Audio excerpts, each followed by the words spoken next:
ओम श्री सीतारामचंद्राभ्यां नमः। श्रीमद् वाल्मीकि रामायण अयोध्या कांडम सप्ताशीतितमः सर्गः यानी सर्ग 87।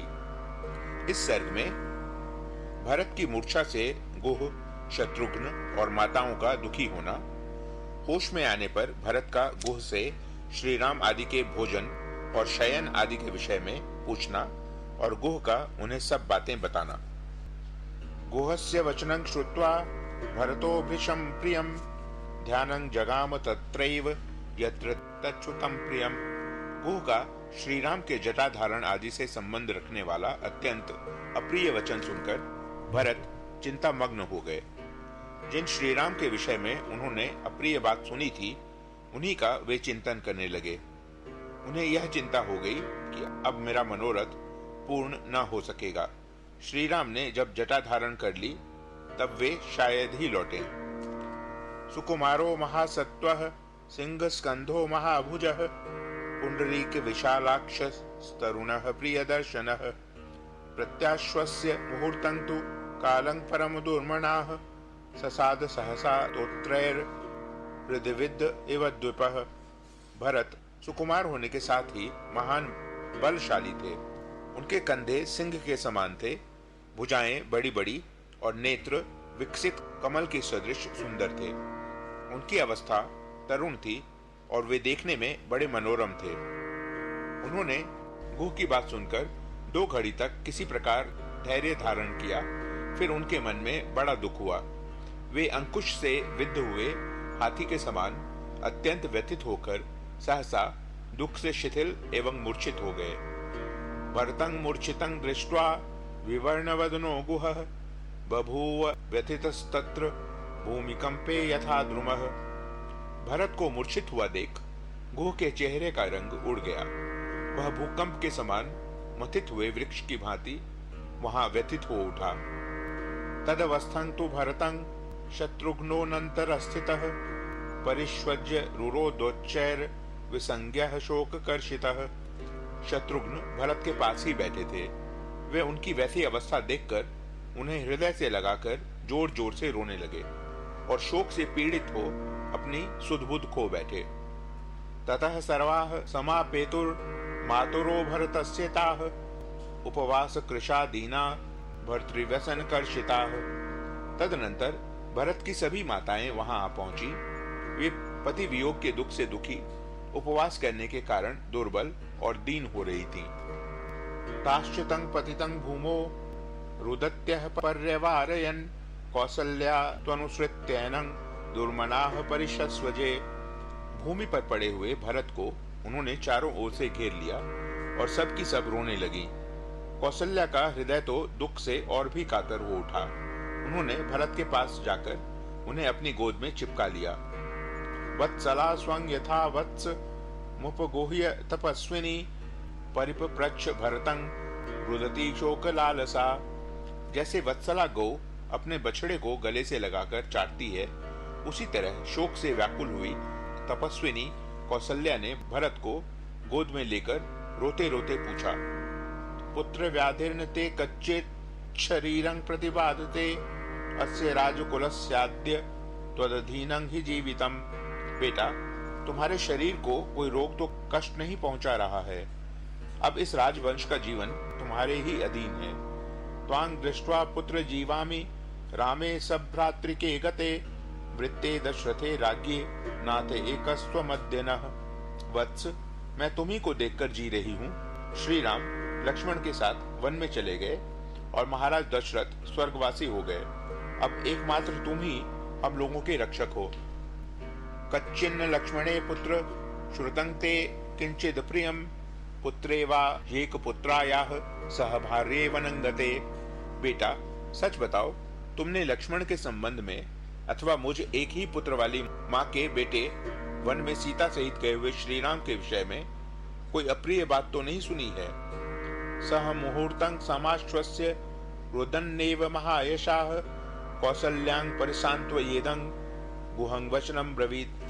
2 ही घड़ी में जब महायशस्वी भरत का चित्त स्वस्थ हुआ, तब उन्होंने रोते रोते ही कौसल्या को सांत्वना दी और कहा, माँ, घबराओ मत, मैंने कोई अप्रिय बात नहीं सुनी है। फिर निषाद राज गुह से इस प्रकार पूछा, भ्राता ते क्वा वसद रात्रो क्व सीता क्व च लक्ष्मणः अश्वपच्छयने कस्मिन् किंग भुक्त्वा गृह शंस में। गुह, उस दिन रात में मेरे भाई श्री राम कहाँ ठहरे थे, सीता कहाँ थी और लक्ष्मण कहाँ रहे, उन्होंने क्या भोजन करके कैसे बिछौने पर शयन किया था, ये सब बातें मुझे बताओ। सो ब्रवीद भरतं पृष्टो निषादाधिपतिर्गुह यद्विधं प्रतिपेदे च रामे प्रियहिते तिथो।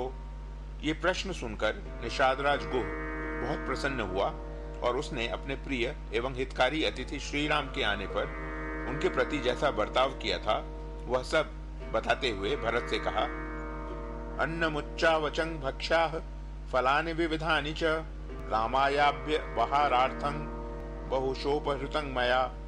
मैंने भांति भांति के अन्न, अनेक प्रकार के खाद्य पदार्थ और कई तरह के फल श्री रामचंद्र जी के पास भोजन के लिए प्रचुर मात्रा में पहुंचाए। तत्सर्वं प्रत्यनुज्ञासीद रामः सत्य पराक्रमः नहि तत् प्रत्यगृह्णात् सक्षत्र धर्म मनुस्मरण। सत्य पराक्रमी श्री राम ने मेरी दी हुई सब वस्तुएं स्वीकार तो की, किंतु क्षत्रिय धर्म का स्मरण करते हुए उनको ग्रहण नहीं किया, मुझे आदर पूर्वक लौटा दिया। न ह्यस्माभिः प्रतिग्राह्यं सखे देयं तु सर्वदा इति तेन वयं सर्वे अनुनीता महात्मना। फिर उन महात्मा ने हम सब लोगों को समझाते हुए कहा, सखे, हम जैसे क्षत्रियों को किसी से कुछ लेना नहीं चाहिए, अपितु सदा देना ही चाहिए। लक्ष्मणेन यदा नीतं पीतं वारि महात्मना औपवास्यं तदा कार्षीद राघवः सह सीतया। सीता सहित श्री राम ने उस रात में उपवास ही किया। लक्ष्मण जो जल ले आए थे केवल उसी को उन महात्मा ने पिया। ततस्तु जल शेषेन लक्ष्मणोप्यकरोत तदा वाक्यतास्ते त्रयः संध्यां समुपासन्त संहिताः। उनके पीने से बचा हुआ जल लक्ष्मण ने ग्रहण किया। जलपान के पहले उन तीनों ने मौन एवं एकाग्रचित्त होकर संध्योपासना की थी। सौमित्रिस्तु ततः पश्चात् करोतु स्वास्तरं शुभं स्वयमानीव बर्हिषि क्षिप्रं राघव कारणात्। तदनंतर लक्ष्मण ने स्वयं कुश लाकर श्री रामचंद्र जी के लिए शीघ्र ही सुंदर बिछौना बिछाया। तस्मिन् समाविशद रामः स्वास्तरे सह सीतया प्रक्षाल्य च तयोः पादौ व्यपाक्रामत् स लक्ष्मणः। उस सुंदर बिस्तर पर जब सीता के साथ श्री राम विराजमान हुए तब लक्ष्मण उन दोनों के चरण पखारकर वहां से दूर हटाए। एतत् तदिंगूदी मूल मिदमेव च तत्तृणं यस्मिन् रामश्च सीता च रात्रिं तां शयिता उभौ। यही वह इंगुदी वृक्ष की जड़ है और यही वह तृण है जहाँ श्री राम और सीता दोनों ने रात्रि में शयन किया था। नियम्य पृष्ठे तुतलांगुलित्रवाण शरैः सुपूर्णा विशुद्धि परंतपः महद्धनु सज्जमुपोह्य लक्ष्मणो निशामतिष्ठत परितोष्य केवलम। शत्रु संतापी लक्ष्मण अपनी पीठ पर बाणों से भरे दो तरकस बांधे, दोनों हाथों की अंगुलियों में दस्ताने पहने और महान धनुष चढ़ाए श्री राम के चारों ओर घूमकर केवल पहरा देते हुए रात भर खड़े रहे। ततस्त्वहं चोत्तम वान चापभृत सितो भवं तत्र स यत्र लक्ष्मणः आतंद्रितैर ज्ञातिभिराक्त कारमुकैर महेंद्र कल्पं परिपालयंस्तदा। तदनंतर मैं भी उत्तम बाण और धनुष लेकर वहीं आ खड़ा हुआ जहां लक्ष्मण थे। उस समय अपने बंधु बांधवों के साथ जो निद्रा और आलस्य का त्याग करके धनुष बाण लिए सदा सावधान रहे, मैं देवराज इंद्र के समान तेजस्वी श्री राम की रक्षा करता रहा। इत्याशे श्रीमद् रामायणे वाल्मीकिये आदि काव्ये अयोध्या कांडे 87तमः सर्गः। इस प्रकार श्री वाल्मीकि निर्मित आश रामायण आदि काव्य के अयोध्या कांड में 87वां सर्ग पूरा हुआ। ओम